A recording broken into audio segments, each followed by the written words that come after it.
We are here for the next 90 minutes or so talking about clothes, how we produce what we wear in terms of ethical and sustainable fashion. And we've got 5 amazing speakers this afternoon. And first up is Dr. Matilda Tam, who is a professor, designer and author, a feminist activist and meta designer.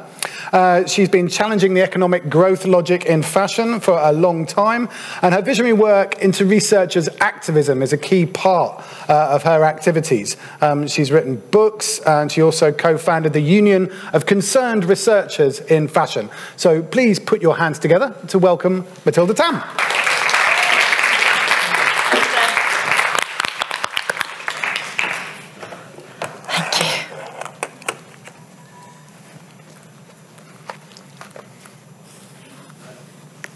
Wow, I've got the slide as well. Lovely to meet you. And thank you so much for inviting me here. It's brilliant to be in such fine company as well with the other speakers and Ad.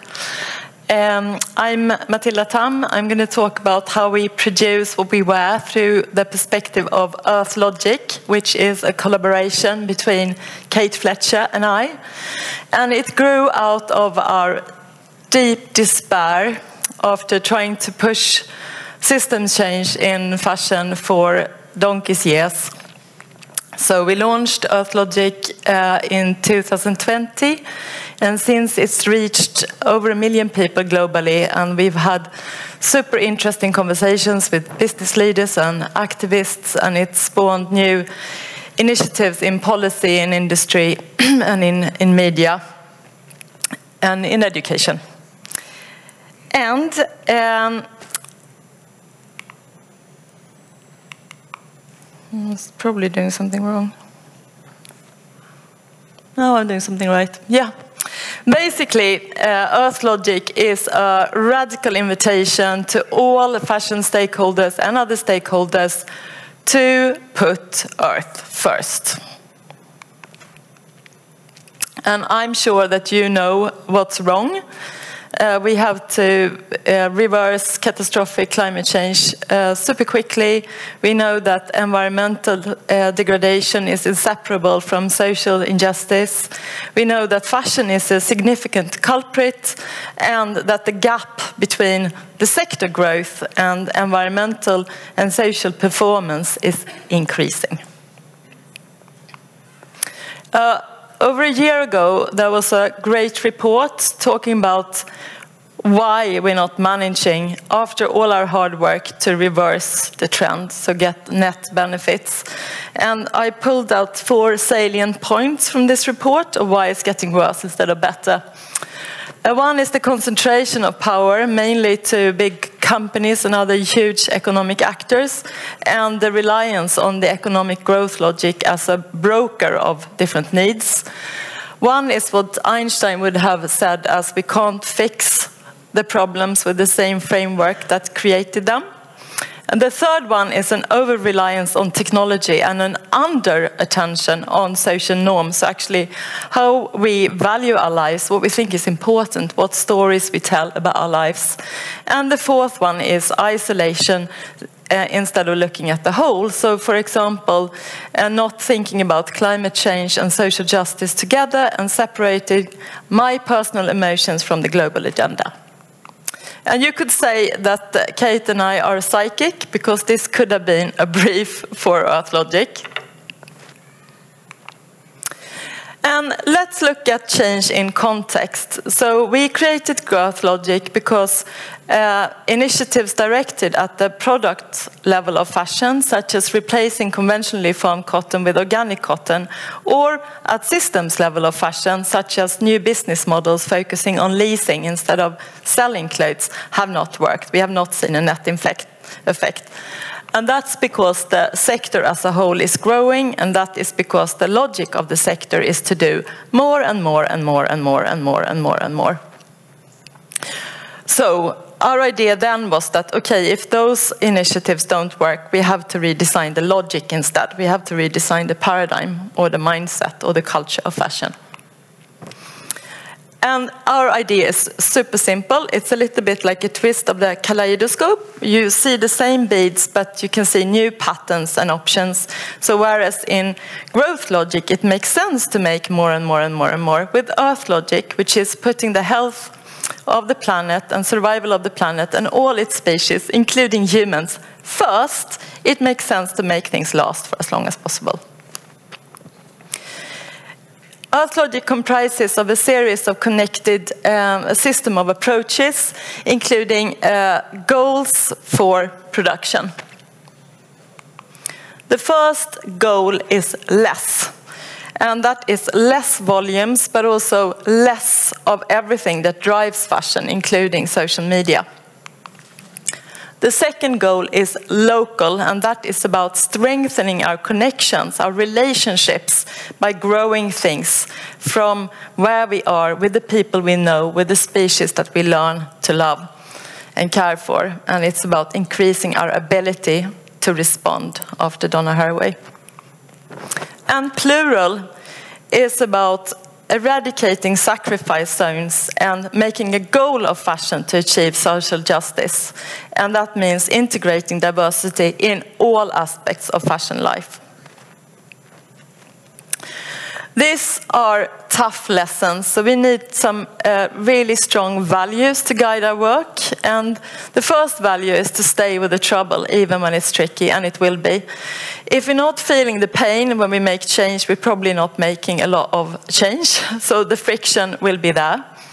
And it's particularly hard in production where we have to hack that the economic growth logic has not been able to be a broker of authentic needs. So not only is environmental degradation increasing, but so decreasing, but so increasing, but so social justice is also decreasing.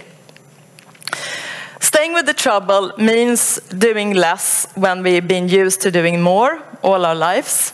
And it also means looking after ourselves in change work. So, because the change can never be bigger than the ability of the change agent to also change. Another important value is care. And care radically changes the idea of sustainability because it takes it from a field of experts to something everyone, everywhere can do. Everybody does care for pets, friends, people, clothes, cars, whatever, and everybody knows when we've cared enough or too little. So this decentralizes sustainability to something that everybody could do anywhere. Our new project, Earth Logic Gardening, draws on care very much. And here we take insights from a broken fashion system and the principles for gardening to make action something that everybody can do from anywhere they are. For example, we start by paying attention to the soil. What's the culture like where we are? What are the skills and needs and interests and resources? What kind of change can we seed in this soil? Maybe behavioral change? Or honorable harvest from Robin Wall Kimmerer of Braiding Sweetgrass. What's right to take here? How much can I take? Who should actually be able to take before me?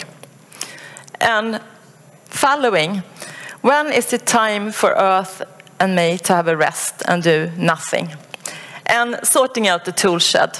Of course, we can't fix the planet with the same tools that created the problems. And we want to really invite you to join our tool-making workshop in the foyer in the other building and make some great tools, your tools for fixing the future.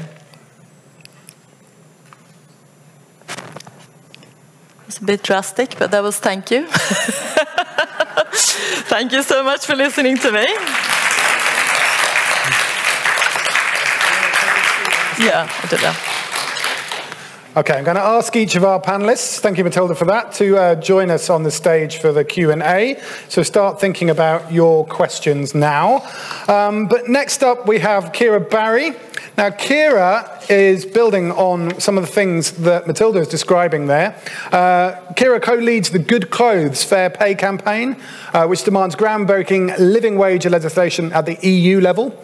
for garment, textile and footwear workers. And needs 1 million signatures, so please do take that hint and sign up to this. She is also the author and lead researcher of the Global Fashion Transparency Index, which ranks 250 of the world's largest fashion brands on the disclosure of their human rights and environmental policies and impacts. And she also wrote the Out of Sight report, ranking leading fashion brands on their textile production facility transparency as part of Fashion Revolution's Who Made My Fabric campaign. So with a kind of hard-nosed, hard-edged campaigning perspective, please welcome Ciara.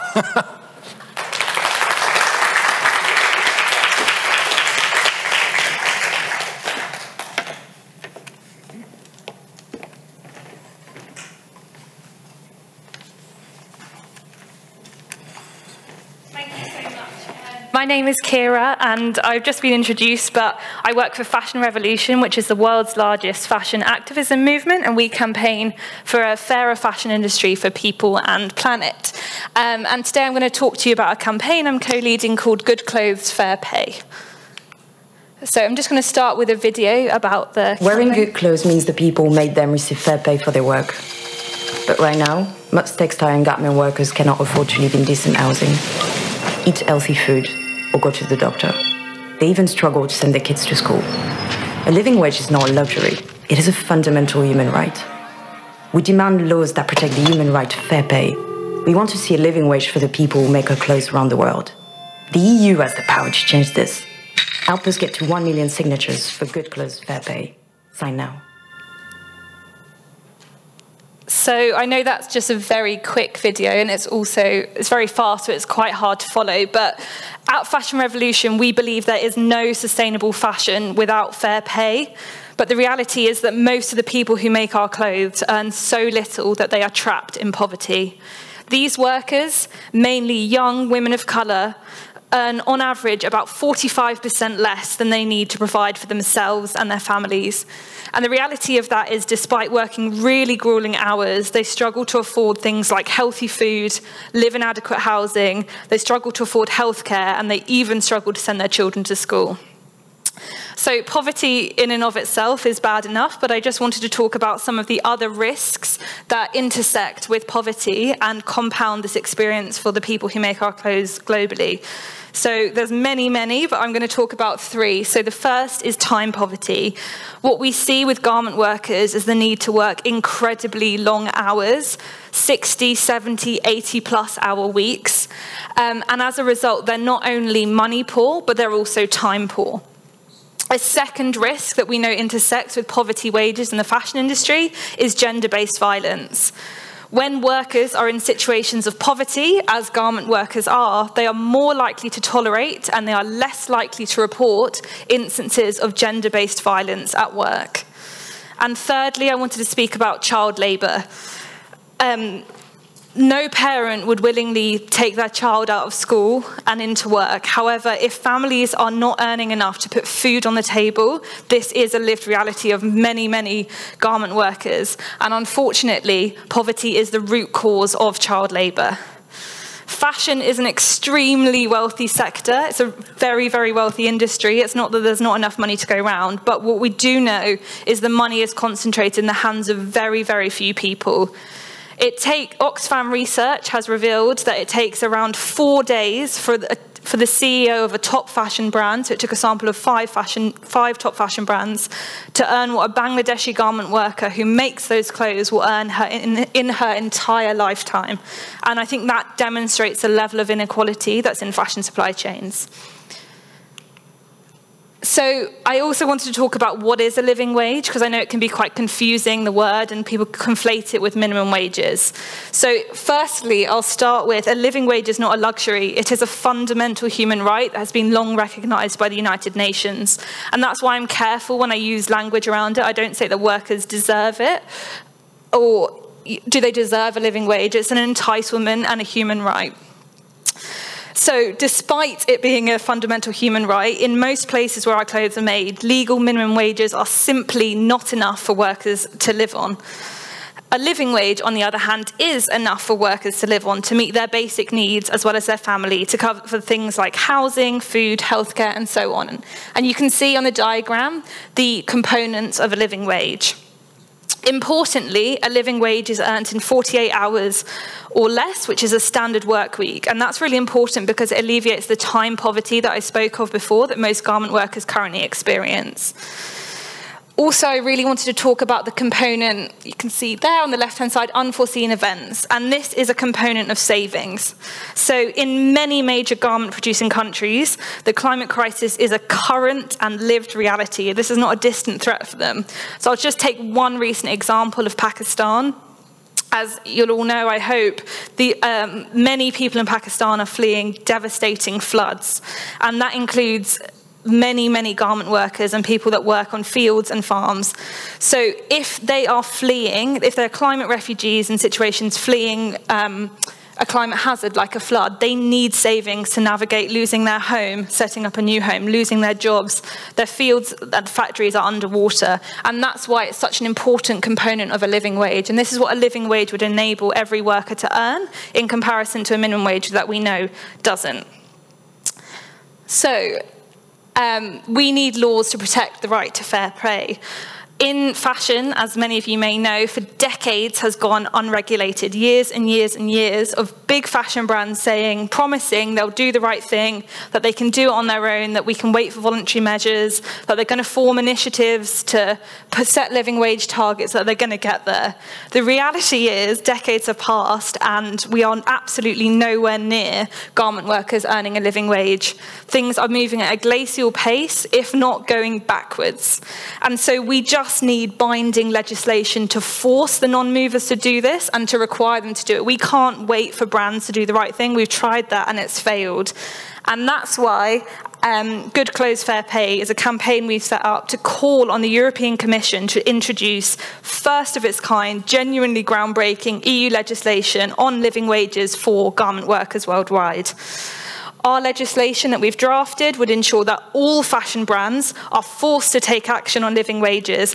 And this is really important because it would level the playing field across the fashion industry. So firstly, it would move the non-movers. But secondly, why is it right that small fashion brands with much smaller resources, much smaller teams, much smaller turnovers have to compete against people that simply don't care, that can afford to care and don't care? And it's just not right. So we need to basically have legislation, binding legislation that makes all of them do it. So the legislation we have drafted requires brands to have a time-bound plan, to close the gap between what their workers currently earn and a living wage rate.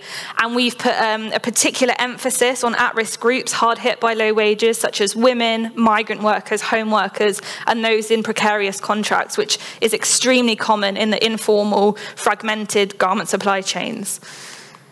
So finally, we're asking citizens to join us. We need 1 million signatures to come together in this year-long campaign. We need 1 million signatures from EU citizens to call on the European Commission to introduce EU legislation for garment workers worldwide. I really want to stress that this is not a normal petition with an undefined outcome. The mechanism that we're using is very strategic. It's called a European Citizens Initiative and is designed for citizens themselves to influence EU legislation. So we've written the legislation, and if we get 1 million verified EU signatures, the European Commission will have to formally respond to this issue. And it's a really powerful bottom-up grassroots movement and message to say 1 million people across Europe are calling for this to the European Commission through your channel that you introduce legislation. I also just briefly I don't know where the time is, still within time, I want to briefly talk about all of these issues intersect many others, but I know it might not be immediately obvious why this is an environmental sustainability campaign. There's lots of angles I could talk about, but I'll just start with, on a very simple level, suppliers and workers for far too long have been pressured to produce more and more and more clothes with less money and less time. That's caused a massive problem of waste and overproduction, and we know that living wages is one of the most effective things we can do to slow the fashion fashion industry down. Requiring living wages to be paid will absolutely, it is an environmental campaign, and in that sense, worker justice, garment worker justice, is climate justice. So please help us get to 1 million signatures. If you are an EU passport holder and you're of voting age, please go to goodclothesfairpay.eu and sign now. I know it's a mixed audience. I normally speak to people in London who can't sign, but don't tap out if you can't. You can still support by sharing our campaign. Send it to your EU friends and followers and colleagues. Share our posts on social media. We really need everyone involved. It's very, very difficult to get 1 million, so we really need all of your voices. And a final request, if anyone knows any influencers in the social justice space or even outside of it, even better, we can get outside the echo chamber. If you know campaigning organisations, particularly those with EU followings, please come and tell me. We really need to get this message out, and we really need to get more people involved. So if anyone, please sign yourself if you can. If not, share with some friends or family that can. Follow us on social media, but also please point me in the direction of campaigning organisations or influencers who might be able to share this and get us more signatures. Thank you very much.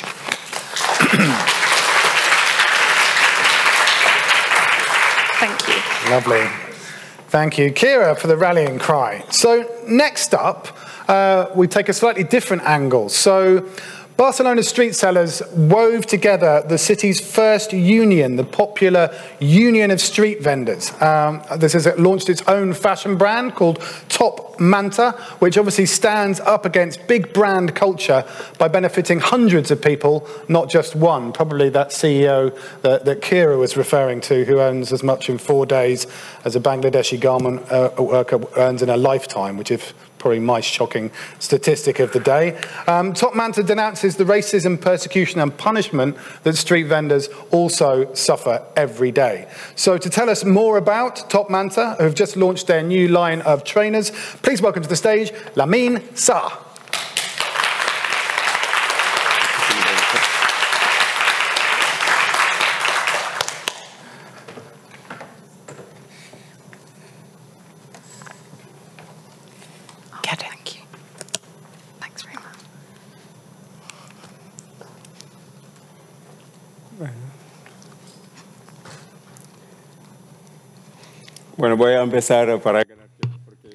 So I'll get started, not to lose time.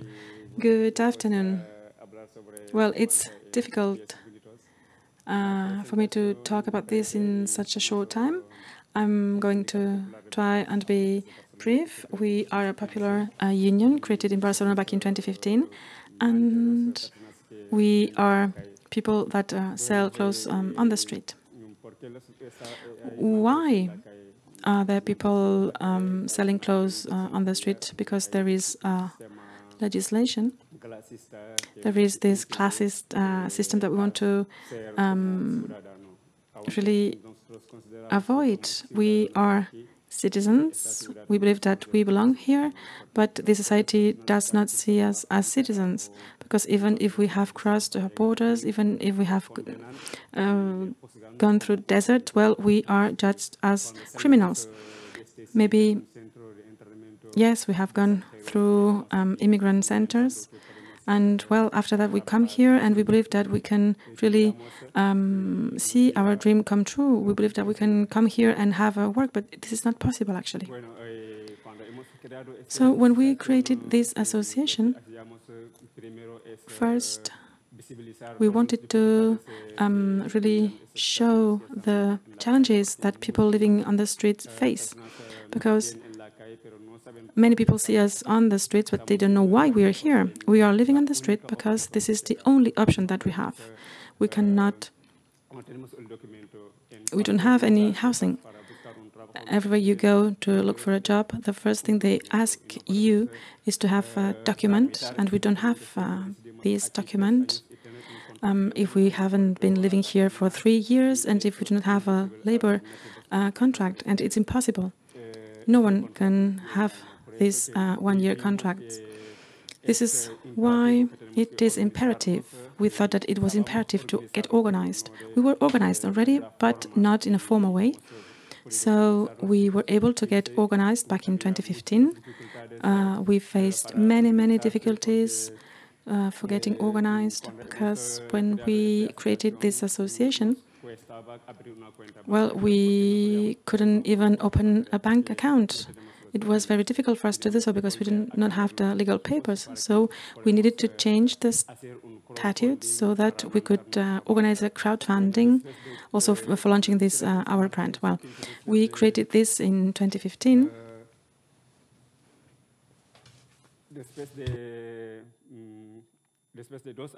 So 2 years later, we decided that we wanted to create a brand, and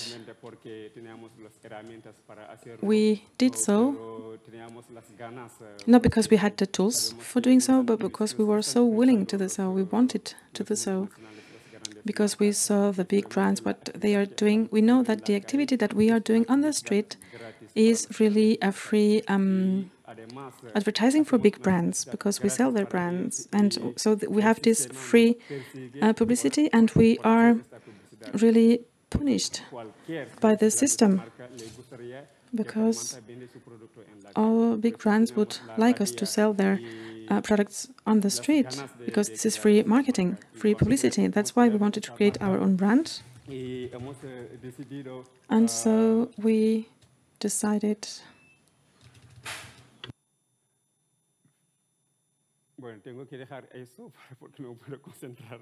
Well, I can't look at this picture because, well, it's so tough.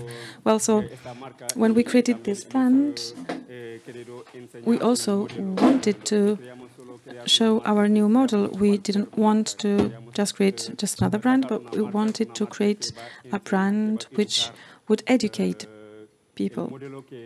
We wanted to show the model, which is our model. We call this under them in our language. This means working together, side by side, because we know that all the big brands that sell here, they don't produce here. They are producing in countries such as China or Turkey. So we wanted to create an ethical brand. So this is not a brand created by 2 or 3 people who take all the benefits. No, this is a social brand. And so everything that we earn, everything that we get is for us to be able to find other solutions to help other people who are excluded from the social system, from the health system. This is why, when we created our association, we then became a cooperative. And nowadays, we are a cooperative, and we have more than 25 people working with us. And all these people were people living on the street. They did not have any opportunity. They did not have any opportunity to have a labor contract. They couldn't find a job. And this year, this cooperative is helping more than 15 people getting their papers. And we have also created a new production model, actually, because when we decided that we wanted to create our trainers, we did not want to go to companies outside Spain, but all companies are European companies and manufacturers. So this is a new production model, because we know the traceability of each component of each trainer. We know each component, we know where they come from, we know who have worked on them. And so when we wanted to go and find workshops, we wanted to find people who really needed that, people who had been abandoned by the big brands. And so, for example, we are working with a workshop in Portugal, and now they are really working a lot thanks to our partnership. So they are manufacturing the trainers for us. So we understand, yes, this brand, Top Manta, is a brand that we started not from scratch, but even below that, because We did not have the papers, but we did not have any tools. And when we launched the brand, we only had the logo on a sheet of paper. That's all. The day of our introduction, and we had to work very hard. We had to go cooking and doing many things to fund this brand. We had to work for 1 year and a half without having any wages, just to fund the brand. So that was very hard. But thanks to that, today we have been able to hire more than 30 people in our cooperative. So an issue that we are facing is that many of our clients are activists, oftentimes activists from the streets, and they never buy brands, and it's difficult for them to buy our brand. We know that ethical things are more expensive than other products, and this is a challenge and an issue, but we are keeping up with that. We're trying to raise awareness among people so that they understand that ethical brands can't have the same price as other brands, because before we bought our products outside Spain, because when we created this brand, we tried to find providers here in Spain and no one wanted to work with us.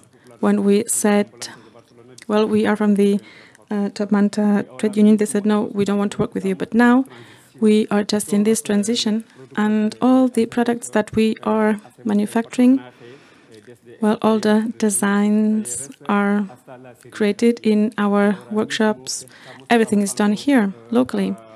And we are now working for some entities, and we are also selling for other places, and we work only with companies that share the same vision with us. And so we want to work together with these people, with these companies, and we want to show people that there are other alternatives. We have this alternative of an ethical brand and fashion. Thank you.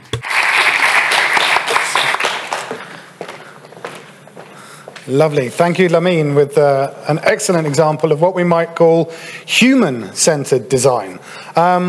Which leads us on to our final speaker before we enter into our panel debate, Cassie Quinn, who is into bio-design. So after completing her bachelor's degree in fashion textiles, Cassie Quinn felt frustrated by the greenwashing and contradictions in fashion.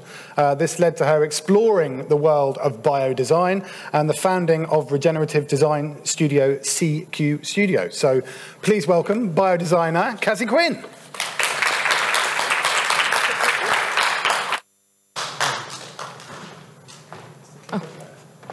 Thank you. Hi, everyone. Thank you so much for inviting me to speak. As mentioned, my name is Cassie Quinn, and I'm the founder of CQ Studio. We are a regenerative design studio working at the intersection of fashion, craft, and science. A little bit about me and my background. I started my career working in fashion textiles, so printed design, embroidery design, in a range of different companies. I'd done my bachelor's degree at University of East London, and it was upon graduating that I started to reflect and decide where I wanted my career to go. And I realised that a lot of the processes that I learned during my time in my career were very damaging and polluting on the planet. And this is when I decided to start to explore the world of biodesign. It was suggested to me that I apply for the MA Biodesign at Central St Martin's. I was a part of the first cohort of students on this course, and this was the time when I decided to found CQ Studio, and this was based on 2 projects that I will discuss today. So my lab is based at Somerset House. I'm very lucky to have the lab at Makerversity. They have incredible spaces. I know that there's one in Barcelona as well, or Amsterdam, sorry. And this is where I do all of my research now. So the first project I'd like to talk about is Infactuation, and this was my master's thesis, and it came about quite interestingly. I'd actually decided first that I was going to do my master's thesis on squid, and it was when talking to my lecturer, and she asked me why squid, and I couldn't tell her why. I thought it was very fascinating, they have very interesting qualities, but really it had nothing to do with me, and so I started to reflect on my heritage, and I'm Irish, and so I looked at the textile industry that existed in Ireland and discovered flax. So flax was once a really thriving industry in Ireland, but has since declined. We still have some amazing mills that weave and spin the fibre, but they don't grow linen or flax for linen. There's amazing qualities that come with flax. You know, it can grow without the need for water, which obviously is massively important. You don't need herbicides, and the fibre itself is very strong and durable. But for me, I thought it was very interesting that it had this strong attachment to my own heritage, and I felt as though embarking on this career with biodesign that's about bettering the planet, you really need to start with yourself and how you can adapt yourself and your own beliefs into that. So I started to do some research, trying to understand, okay, what are the processes involved in actually extracting the fibre? It's a very labour-intensive process. It takes, you know, many different steps in order to actually get that fibre out before you spin it. And so I wanted to understand those waste streams shouldn't be viewed as waste streams, and what I could do with them using my skills and my tools as a textile designer. And so where does it still exist in Ireland? They managed to find that there was one farm that's actually reintroducing flax to Ireland, and it's called Malin Linen, and it's a couple that are using a few acres of land that they have to reintroduce the traditional Irish seed of linen that used to be grown in that area. They have reinvigorated this piece of equipment that will actually extract those fibres, but even more beneficial than that, they're doing it through a crop rotation, which is regenerative. And this means that when they grow the flax, they then will take a break by growing oats, and then take a break by then growing potatoes, and then take a break completely, and they will move it around their farm so that it does not damage the soil. So it does not damage the soil, and actually replenishes the nutrients that were lost from the previous crop. So taking a look at their sort of setup and the processes that they used, I wanted to understand how can we use these principles of regeneration and regenerative design to show, we can actually show being regenerative and sustainable has more benefit. So I thought, in order to demonstrate that this is the future, we don't lose qualities, we don't have to reduce things in our design. When we turn to regeneration, we can actually do more. And so I developed this research question: how can we create more value for the flax crop by utilising waste streams and regenerative practices? So this was the map that I sort of sketched out. On the left-hand side is the materials used in Malin Linen's crop rotation, but then also all of those processes of removing and extracting the fibres will produce waste streams, and so they would be included, and they would be my materials, they would be my ingredients that I will use to make textiles. And I came up with some ideas of what I could potentially make. There was some that worked and some that didn't. The flax lace didn't quite work. The quality just didn't really have as an attractive features as some of the others, but this was what I was aiming towards. And so only using those materials and ingredients, as well as some additives that were plant-based, I developed this collection. So the first one was a flax leather alternative, and using those pigments, also reflecting on those traditional Irish emblems and patterns, was able to create these textures that are actually made as the material dries, so you don't need any more energy. Also some buttons. I'm always interested in how we can utilise technology to enhance craft. I think that technology shouldn't take over what we already know and what we're so good at, but it can enhance. So I 3D printed these buttons that I designed on rhino, but again using those traditional Irish patterns, and then these molds could then be used for the materials that I was creating. Also a Flax vegan fur as well, and this was dyed with plants, and also the actual fur, the material that I used was a waste stream from the process of making the leather. And then using the wastewater from dyeing that fur, then created these sequins. And the material used for the sequins would be beneficial to the farm as it can be used as a fertilizer. And so this was the whole collection that was on display at La Caserne, and it was really amazing and such a journey to understand, okay, sometimes when we think about having to be more sustainable, we think we have to stop and things are restricted. And I really wanted to prove that we're just not looking in the right ways and that we can utilize different tools to actually improve things and still make it really fun and exciting. And what fashion really can be, it can be so creative, and this was the outcome. So what's next for Flax, for Infactuation? Doing some prototyping, working with trying to bring it up in scale, and also still doing some visits with the farm, and also doing a PhD and looking at one of those waste streams, which is the water, and how I can really utilise that to make a new material.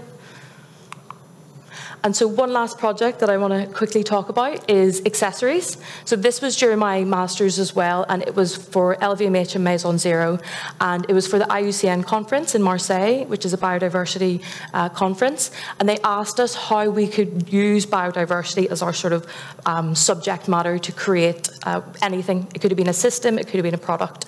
And as a textile designer, I wanted to see how I could create plastic-free textile accessories from excess waste. So this was the IUCN conference. My work was selected and exhibited there. And so I asked the question, how can we create a luxury textile whilst cleaning wastewater? Again, always interested in waste streams shouldn't be viewed as waste streams. They're just other resources that we can use somewhere else. And I developed this process whereby this is the water at the start of the process. You can clearly see the pollutants. And after the process of cleaning the water, I take the sludge that is made from a biopolymer that's food waste and cure it and turn it into these plastic sheets. And these plastic sheets, a lot of trial and error to actually get them to work. Luckily, COVID was on our side because we had longer time on the project, which worked out quite well. And then these were the successful attempts. Very shiny, very, the replicant of sequins, which is what I was trying to achieve. And this was the final design. So I used different manipulation techniques in order to really imitate embellishments and embroidery, but also I want to really emphasize that this is designing for the now. This was looking at synthetic textile wastewater. That's what we need to move away from, but we still need to deal with that problem at the minute.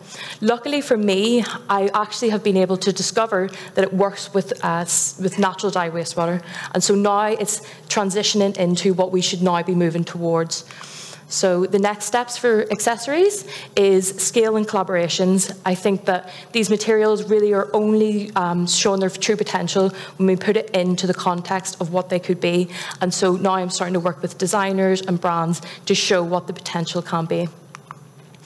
Just one last thing to say that we have been really lucky to be supported and featured with a lot of awards, but truly what's been the best sort of support for the business has been through our workshops. So I run a lot of sustainable workshops with organisations such as Soho House, Victoria and Albert Museum, and also youth centres.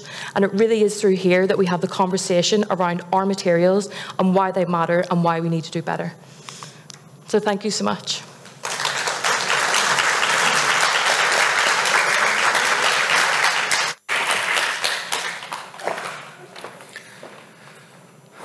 Amazing stuff. Well, I'm infatuated with that idea. So we have one more speaker who will be joining us virtually online, Carolina Alvarez-Ossorio, who spent a dozen years or so with various different global luxury, beauty and lifestyle brands, which made her realize that the big question you need to ask yourself is, how do you do things and people? She's now the head of the marketing and communications team, the name of the wonderful company that has provided the T-shirts for all our volunteers and team here today, that I am now probably going to murder the pronunciation of, and Carolina will have to correct me. Is it EcoAlf? EcoAlf? Yes, that's correct. That's not bad. Okay. I had a go. So welcome, Carolina. We look forward to hearing from you, please. Thank you. Thank you very much. You hear me properly, right? Yeah, we can hear you loud and clear. Great. So before we go into EcoAlf, and thank you for the great introduction, we would like to start talking about the current situation. I'm not sure. Here we go. Of the waste problem in the world. So probably these numbers are much higher than what you see on screen, but there is approximately 500,000 plastic bags that are being used each year. And the problem with these plastic bags is the lifespan. 80% of them have a lifespan below 20 minutes of usage. There is also another huge problem in the ocean, which is the discarded fishing nets. There is more than 700 tons of waste in the bottom of the ocean.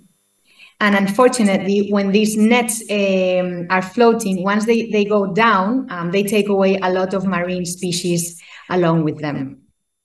And then another fact that is also quite stunning is that what we see is nothing compared to what's happening. 75% of the marine waste is at the bottom of the ocean. So what we see is just the tip of the iceberg.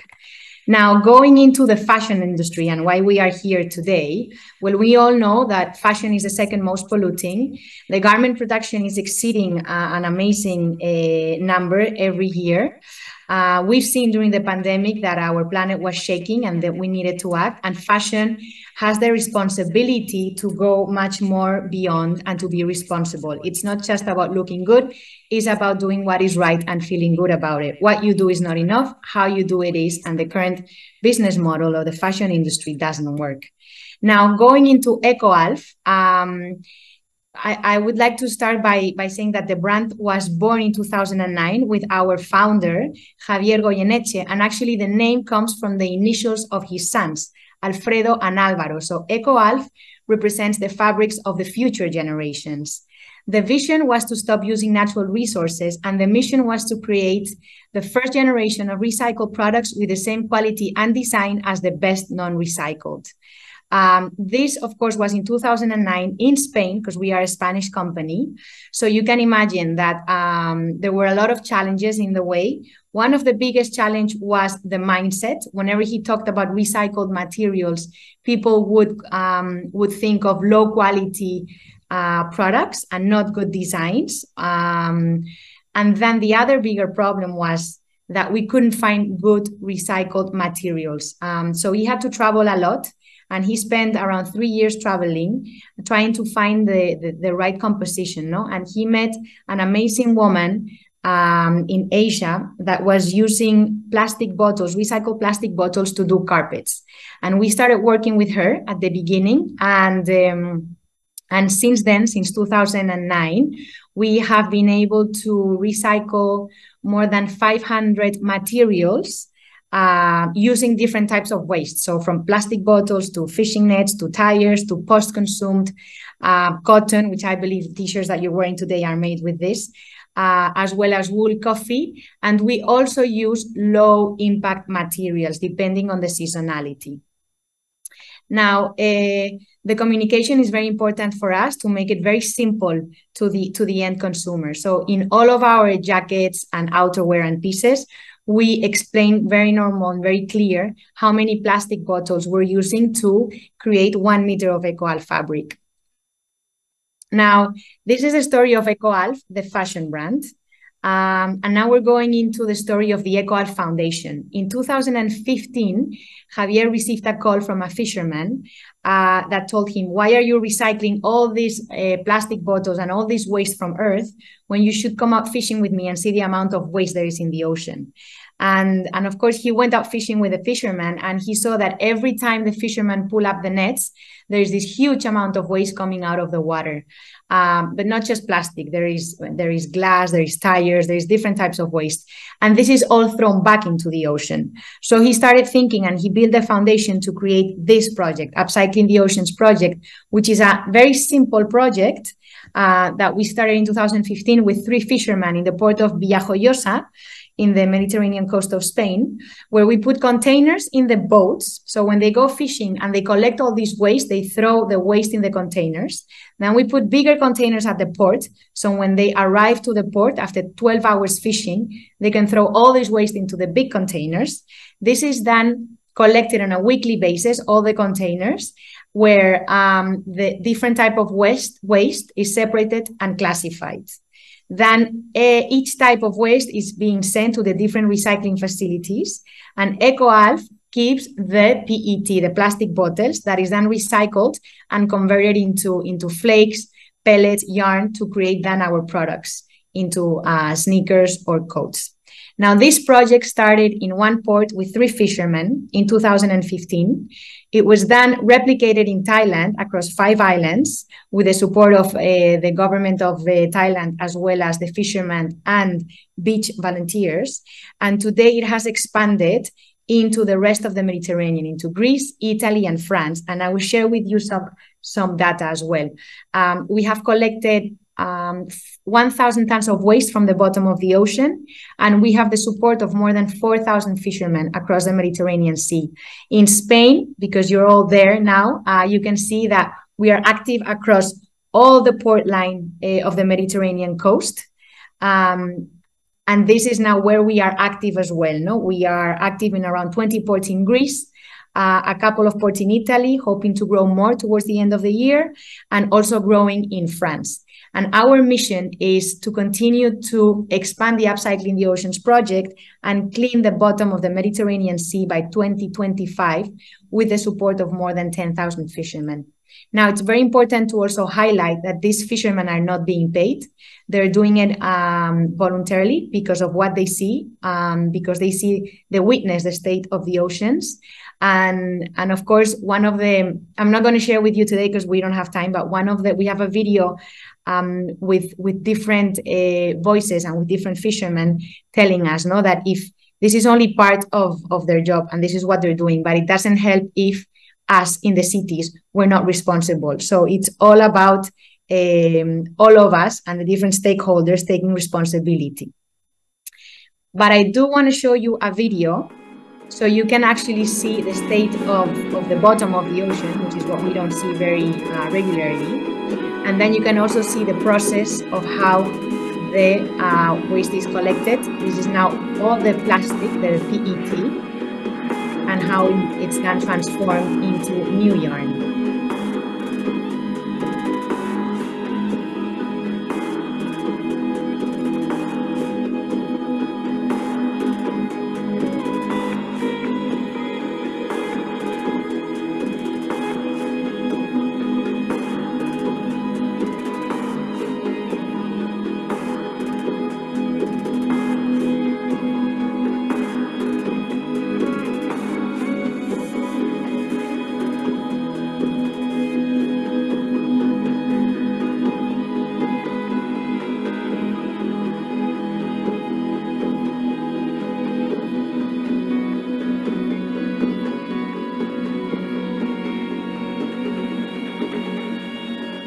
Flakes, the pellets, and the yarn, and then the fabric.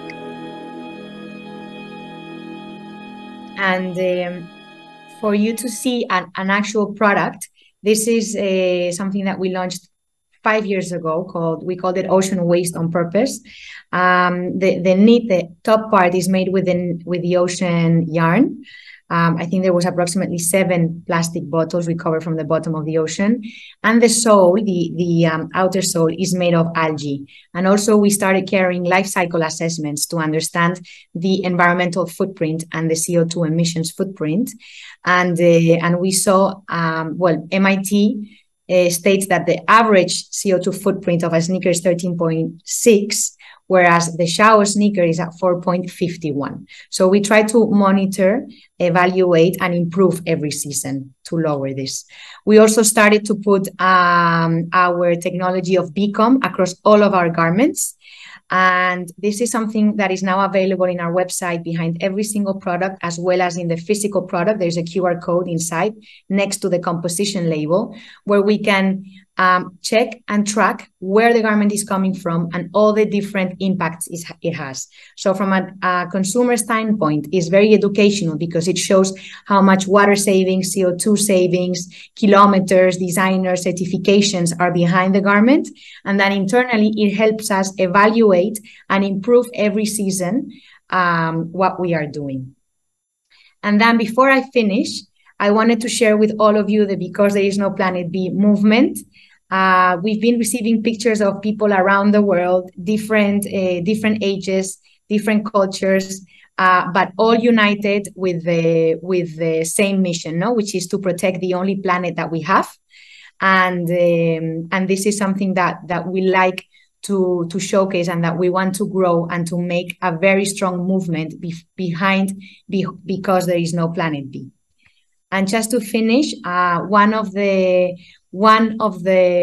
strongest movements and probably one of the certifications that EcoAlf has gained in the past years, in 2018, that we are the most proud of, is the B Corp certification, because it recognizes companies that are not trying to be the best in the world, but the best for the world. And I believe that at EcoAlf there is an amazing team behind that is aware that we're facing a very critical time, that we have a responsibility that goes beyond business, and the efforts are all destined to make the best of the current situation and to improve the future situation. So thank you, everybody.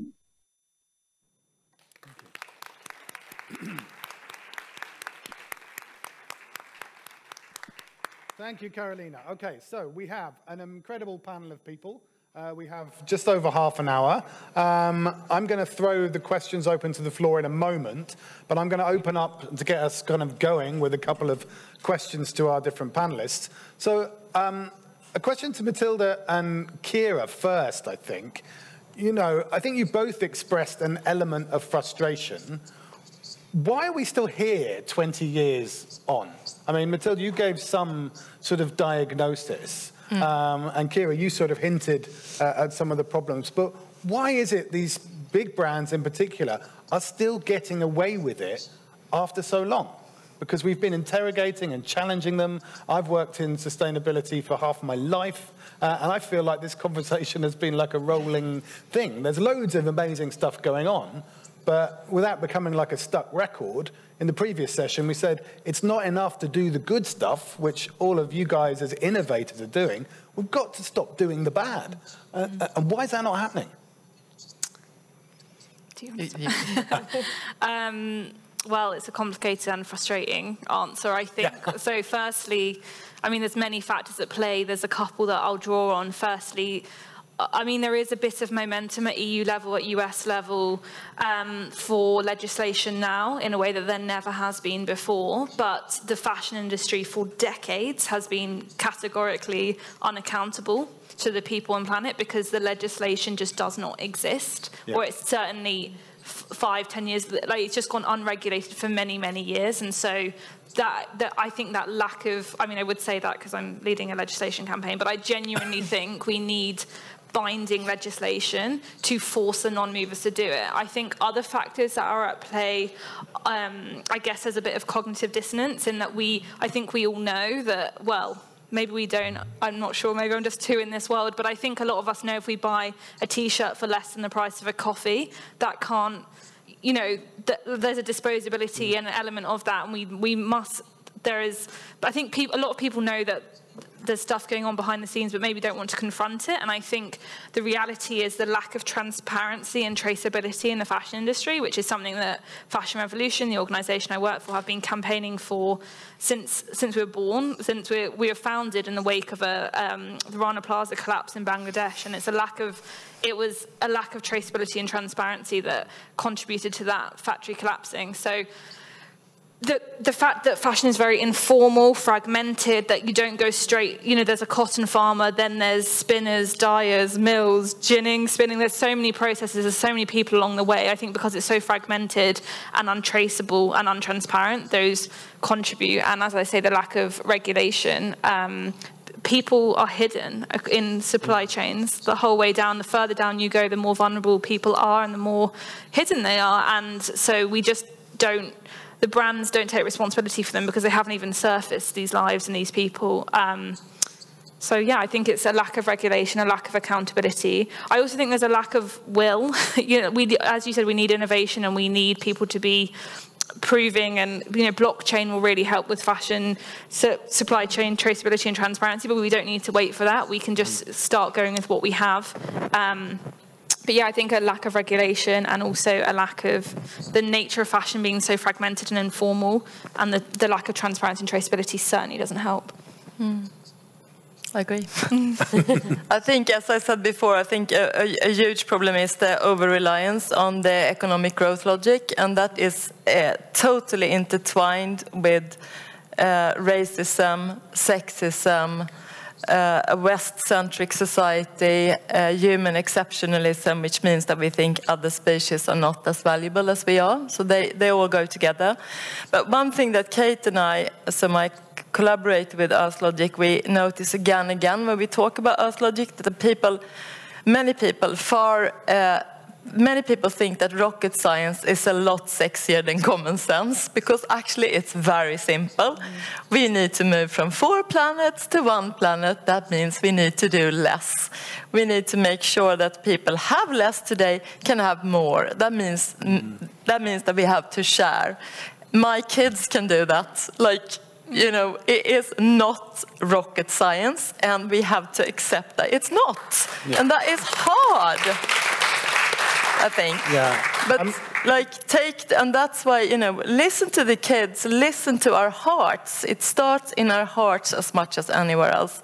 We definitely agree with you, we need the regulation. Yeah. But we also need to regulate ourselves and listen to, which is the same with cognitive dissonance, listen to what our bodies are saying.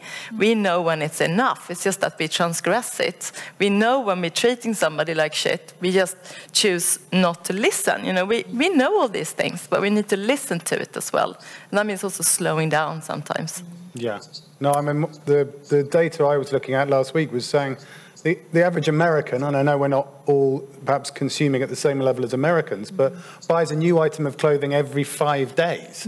2/3 of which will then end up in landfill, which is the same kind of thing. So yeah, I agree, the less is more. Yeah. I mean, and perhaps kind of spinning off that question, and a question for Lamine, because in some ways we want to degrow that big model, but then we want the sort of heart-led, human design-led brands like Manta to also grow, because they are making a very close connection between the producer and the vendor and the buyer. So how do you communicate the story of Manta, Lamine? How do you better get that story across? Bueno,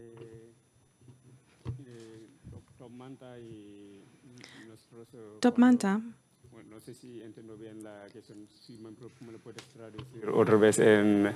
I'll ask the translator to translate again the question for me. Por favor.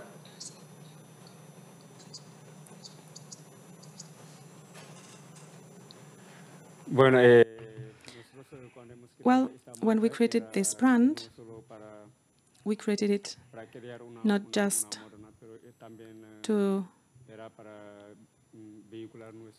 create fashion, but to get our message through, actually, because in all our products there is like storytelling about the difficulties that we had to face, and we send messages. There is no illegal people, there is not such a thing, because if big brands can produce in our countries and then bring their products here and sell these products here with no problem, and there are people that cannot cross borders, well, that's not fair. So if a person crosses a border, that person is a criminal, and that person will go to prison. But they can produce, they can exploit children in our countries of origin, and they can transport these goods here, and the state will not apply fines or high taxes to prevent this from happening. So that's not fair. This is why, through the clothes that we produce, we want to raise awareness amongst people. We want to educate people about this, because now we need to convince our customers and to tell them that when they buy things, they need to do this in a responsible way. When we buy things, we need to do this responsibly. And we need to buy what we need, actually, not more. But if the clothes has a fair price, I mean, if we pay a fair price, many people will buy less, because if a T-shirt has a price of 40 euro, then you will now go in the sales period and you want to buy 10 T-shirts. Because then when you buy 10 T-shirts, after a while you will throw them away. So we are trying and educate people. And we are also trying to use our brand to raise awareness amongst people, society, and we also want to promote human rights. Thank you. Exactly. So I'm going to come to the audience for questions in a moment, but one final question, if I may, to sort of Cassie and Carolina, because, I mean, Cassie, you said it specifically. You said, you know, we're not asking the right questions. And the way that you've gone down your sort of exploratory route of biodesign and identifying flax, and the way that EcoAlf, you know, have identified ocean plastic and recycled materials as the big opportunity. How do we get, and we've talked about how customers need to be asking the right questions, and also legislators need to be asking the right questions, but how do we get that momentum to build, so to get people to be more inquisitive, more curious, and to get more novel materials and textiles into circulation in the mainstream? I mean, for me personally, that is why I think that it's so important that the products that I make look exciting, because I feel like then that starts the conversation. So the sequins that I make, for example, they look like sequins. And then when you start that conversation, then you can start the story of what they actually are and how they're made. But as well, I think that there is this, with the Flax project, for example, I've really found the response is, it's the shock, because it's something that's existed for so long, but it's been taken in this new way. And I think that, you know, when you've got something like that, when you're just taking a new spin on something, it starts the conversation. And again, within my work, that's why I find the workshops so important, because only when you're in that public facing, you know, in an environment with young people who maybe aren't your direct customers per se, you start to have conversations that make you understand better the communication you need to have. And then that's when you start to share the stories about, oh, did you know about synthetic materials? And, you know, these kinds of conversations. And it helps just to spread the awareness. And I really do think that it's not going to be a one thing fits all. It's going to be lots of different types of conversations, and one person can spread the word to the next, and so on. Great, thanks. Carolina?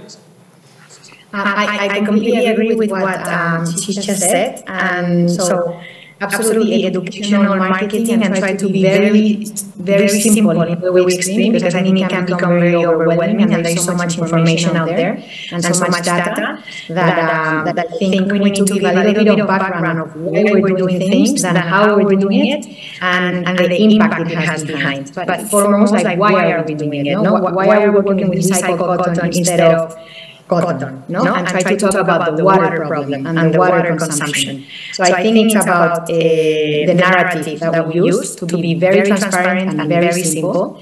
And then I think from a material point of view, I think brands need to collaborate with suppliers. I think suppliers are the ones that are out there and are the ones that are close to the ingredient, not to the material. So I think establishing collaborations is going to help us to go much faster and to be able to find, obviously technology and innovation is key to be able to accelerate as well. But to me, it's important to establish relationships with people and projects that share the same vision. Yeah, I mean, and listening to all of your answers there, it sort of strikes me that the tension that then emerges is like an industry like fashion, which has been very much a kind of me industry, hasn't it? About ego and individualism and a superficial look, has got to become more about stories of us, which is collective and collaborative with real depth. And that's a big shift, you know, not least from a sort of marketing perspective. So from stories about me to stories about us is perhaps part of that transformation. But let's come to some questions from the audience. I'm sure there are loads burning out there. let's come to the three people in the group here. Let's go to the lady in the middle, then the gentleman in front of her with the black T-shirt, and then back to the gentleman behind him. Should we take 3 questions at a time? And then I won't ask every panelist to respond to every question, or we won't get through very many. So if there's a specific panelist you want to respond, please mention them. If not, I'll ask panelists to signal if they've got a really great answer. Okay. First of all, congratulations for everything you're doing for our planet. Thanks a lot. And I think this goes directly to Cassie. When you're talking about the regulation, and I think that's like key. But I wonder, like my question is, if we do get that legislation approved in Europe, how is that going to work in those countries, in Pakistan, Bangladesh? Because also there's like a government here, like issues with the government. Is it going to play out in the end? Because there's also a very important role of the governments here in also complying with those regulations and making sure things are, the companies are being held accountable. Okay, great. Do you want to pass the mic to the gentleman in front, please? Yeah, my question was just the more I hear about in this sector, but it could apply to loads of others. The more you realise it's a question of transparency, is what you mentioned, and I guess there's lots of confusion from the consumer point of view of like, well, which voice can I believe? Which brand stamp says this can be trusted to be recycled? Because there's some, the problem of like real people doing real things all the way down the chain of accountability and doing the right thing, and other people just putting on a little, the greenwashing problem. How, from consumers who are usually time poor themselves, and we're all just rushing and we just grab something, what advice, if you're working in that space, what advice would you give people to be able to think better about making better choices?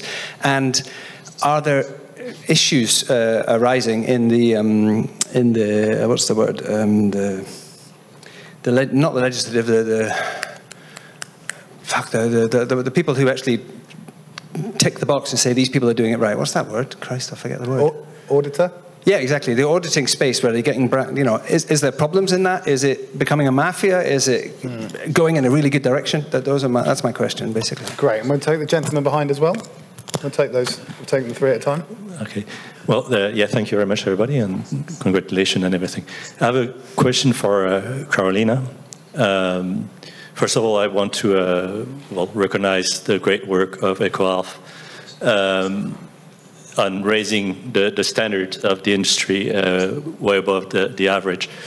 But I was shocked by one thing you mentioned about the fishermen not being paid for their work. I think it's very shocking, because I think the work they're doing is probably far better for the planet than cropping fish out of the bottom of the sea. And I would feel that they should actually be more rewarded for raising the crab out of the sea than just getting fish out of the ocean. So I was shocked by that, and I want to know whether this is due to be changed. Especially we're talking about also the social fairness, and I think it's something that I'd like to hear you on that.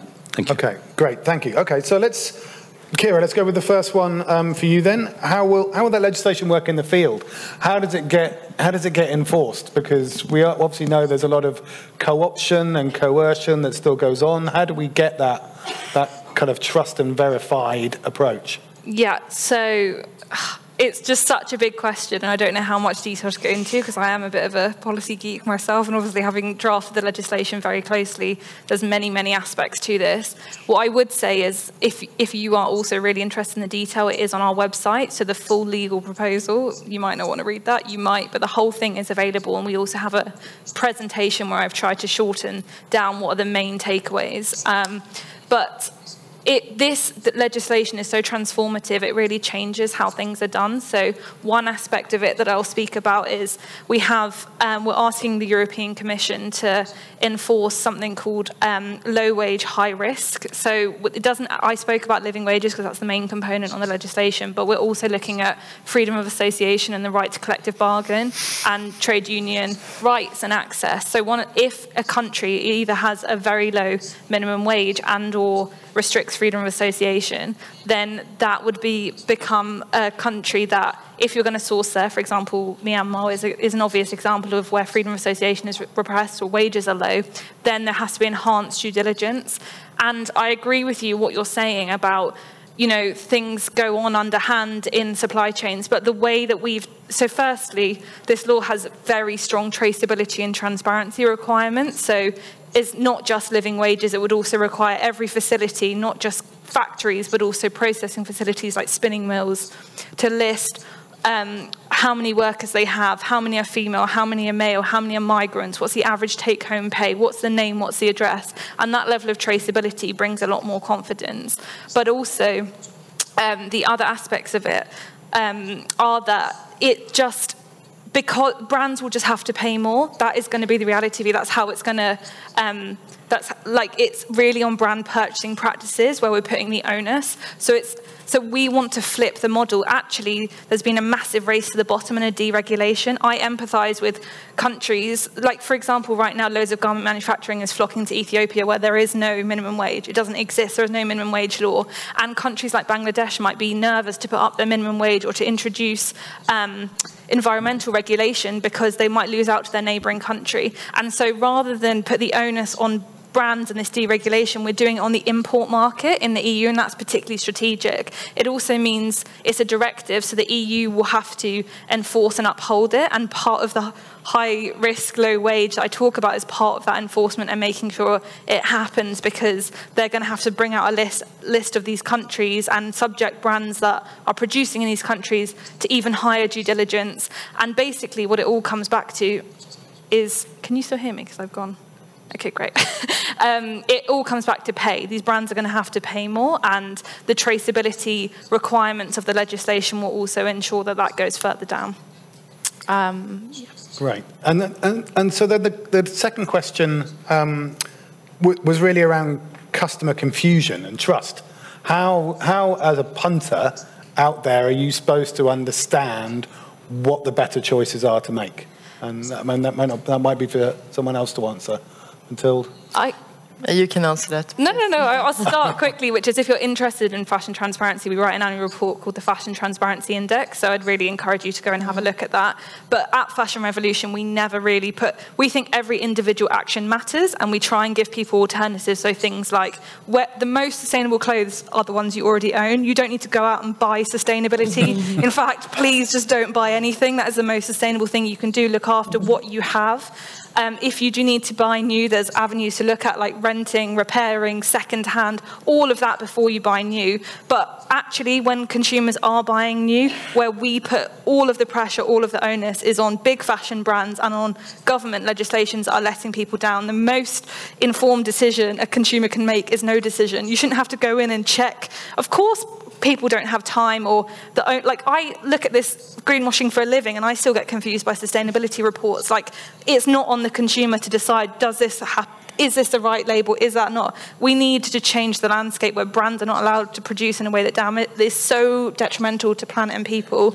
And just on your last question about, is auditing the answer? And absolutely, there's so much corruption in auditing, and actually going down that route of just policing and more certifications is actually not what we need. What we need is, as you said, Matilda, just to slow down, buy less, wear what we have, is a much better way than just more and more and more certifications.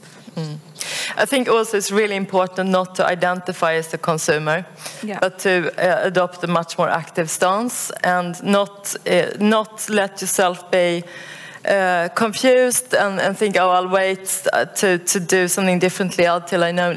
Be know enough. It's less. It's less. If you wonder, it's less. And if you want to make sure that workers have pay, definitely, but support that in different ways. You don't have to let the market be the broker. You can be a broker. You can turn to other brokers to make sure that there is sufficient funds around for people. There are different ways. Thanks.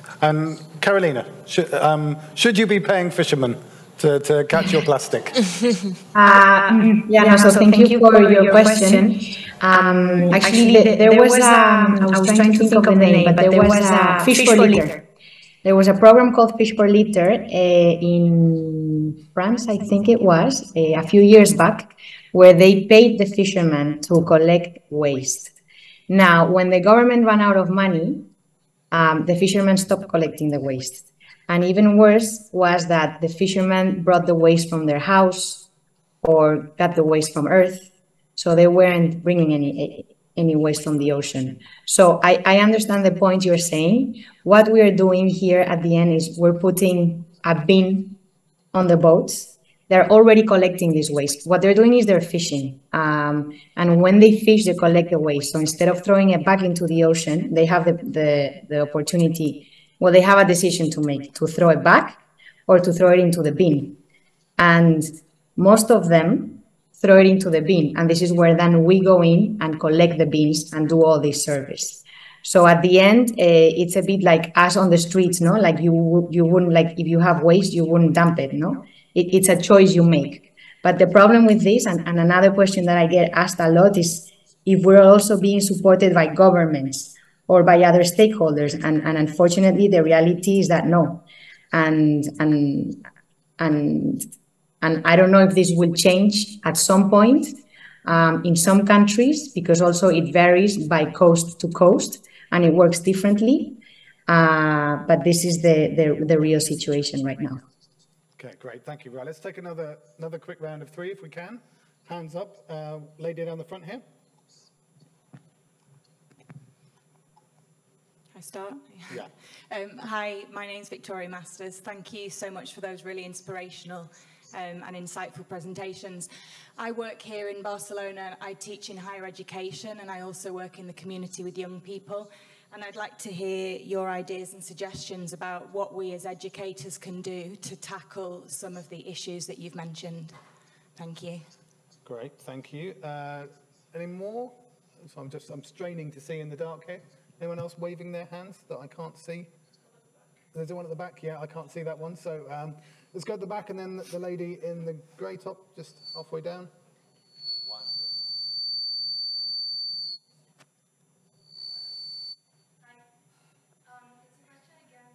For Carolina, I'm wondering about the transparency and the costs of manufacturing sustainable fashion, because EcoAlf is still a pretty expensive brand, and I'm wondering, how is it possible? Is there going to be a point where sustainable fashion will become something accessible to everybody?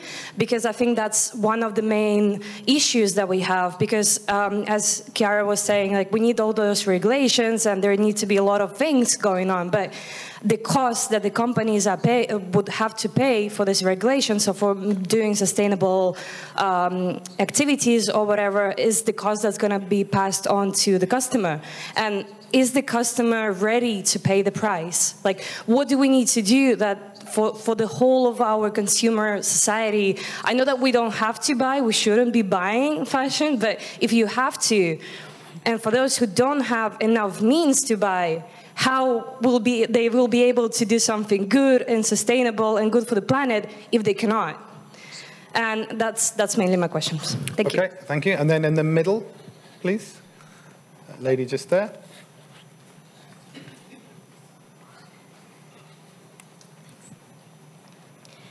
Thank you very much for your presentations. My question is for Carolina. I think you are doing a great work cleaning, no, the garbage that is on the bottom of the ocean, and then just make clothes, garments with this. But then I don't know if you, in your process, you have you have in mind how these reuse garments from reused textiles from plastics are going to change into microplastics that are going to go to the ocean again. So if you are working in something just to catch these microplastics for washing machines or something like that, if you are developing something that can fix also these things. No? Okay, great, thank you. So 3 quick questions. We've only got about 3 or 4 minutes, so I have to keep our answers pithy. Cassie, you do a lot of work on education. What can educators do? Yeah, I mean, I think it's really keeping an eye on what the trends are, what's happening, and allowing young people to have the voice. Because and all the workshops I've ever done, it usually starts off in the week when we're running workshops in a series that, you know, young people feel like they aren't a part of the conversation and that their opinion doesn't matter. And I think that, you know, what I found is that young people, like as young as 8, know so much, and they know what's right and they know what's wrong. And so allowing them to actually make the decisions and, you know, start that conversation, it empowers them to feel like they have the purpose and the place to make action and make a difference. So I think both keeping an eye on the trends and what's happening, you know, what are these new conversations like regenerative design, that is this new movement that's coming out of circularity, and, you know, introducing that to them, but also allowing them to know they themselves have so much input and that their ideas and opinions matter. Okay, I'm going to ask all of the panelists to give an answer to the cost of sustainable fashion question as a sort of checkout. So all be thinking about what your pithy 10, 15-second answer to that question is, please. And well, in the meantime, I'll just come to Carolina, who's getting a lot of interrogation this afternoon. In terms of the reuse of the textiles, what are the implications? Obviously, if you're recycling plastic into threads, what are the microplastic implications of the next stage? Yeah, so we are working as the audience mentioned, no? So on one hand, we are working on the cleaning of the bottom of the ocean from that plastic. And then what we're doing equally is to find materials that shed zero microplastic. And when I say zero, I mean 0.0002 microplastic into the system. So this is really now our big focus. And we actually launched a few items with this new technology, and this is what we're trying to do in the coming seasons. And just for you, very, very fast, because I know we don't have any time, we did have, for instance, in 2015, a fleece, a polar fleece in our lineup. It was a bestseller, and as soon as we found out it's one of the most polluting microfilament into the system, we stopped doing it.